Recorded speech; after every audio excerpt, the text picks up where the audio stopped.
सिक्किम सीमा पर डोकलाम इलाके को लेकर चीन से तकरार आज फिर एक कदम और आगे बढ़ गई।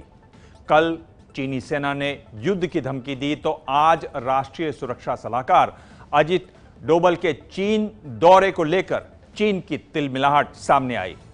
चीन के सरकारी अखबार ने कहा कि डोभाल से चीन डोकलाम पर कोई बात नहीं करेगा। डोकलाम से हर हाल में सिर्फ भारत को पीछे हटना होगा।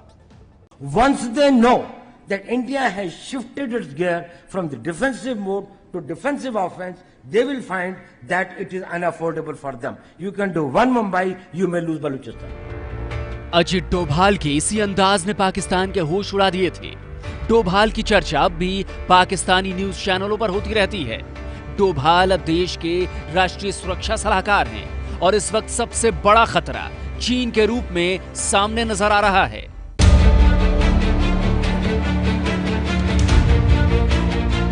राष्ट्रीय सुरक्षा सलाहकार होने के नाते डोकलाम विवाद का सीधा नाता डोभाल से ही जुड़ता है और चीन इसी बात से और ज्यादा बौखला रहा है।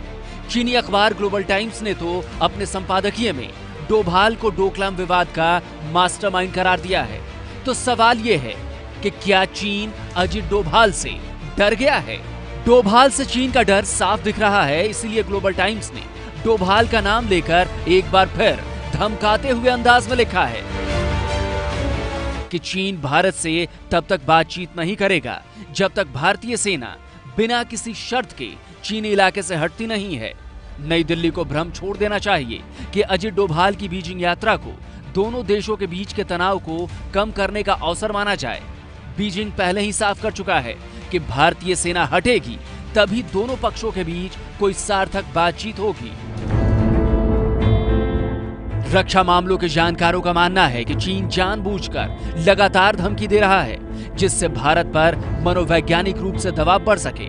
लेकिन साथ ही चीन ये भी समझ रहा है कि दुश्मन देशों के साथ डोभाल की नीति हमेशा से आक्रामक ही रही है, इसीलिए दबाव का ज्यादा असर होगा नहीं। तमाम जो पोस्चरिंग है, साइकोलॉजिकल वॉरफेयर है, दबाव बनाने की कोशिश है, लेकिन चाइना समझ रहा है कि ये हिंदुस्तान के सामने ये दबाव वगैरह नहीं चलेगा और लड़ाई जो है ना तो उसके हित में ना हिंदुस्तान के हित में। अब सवाल ये है कि आखिर अजित डोभाल से चीन डर क्यों रहा है? ऐसा क्या है अजित डोभाल में जिसने चीन को परेशान कर रखा है? दरअसल प्रधानमंत्री नरेंद्र मोदी ने चीन और पाकिस्तान जैसे बड़े मामलों से निपटने की पूरी जिम्मेदारी डोभाल को सौंपी हुई है। जब से डोभाल राष्ट्रीय सुरक्षा सलाहकार बने हैं तब से भारत का रुख बेहद आक्रामक हो गया है।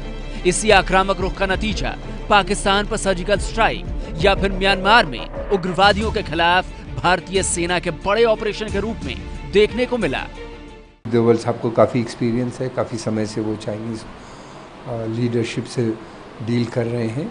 वो एक अच्छे निगोशिएटर भी हैं और इन पॉलिसीज़ को, भारत की पॉलिसीज़ को और वहाँ की जो समस्याएं हैं बॉर्डर की, उनको काफ़ी अच्छी तरह से समझते हैं और वो border Indo China border talks के लिए भी वही बातचीत कर रहे हैं काफ़ी समय से, तो वो पूरी तरीके से सारी समस्याओं को समझते हैं।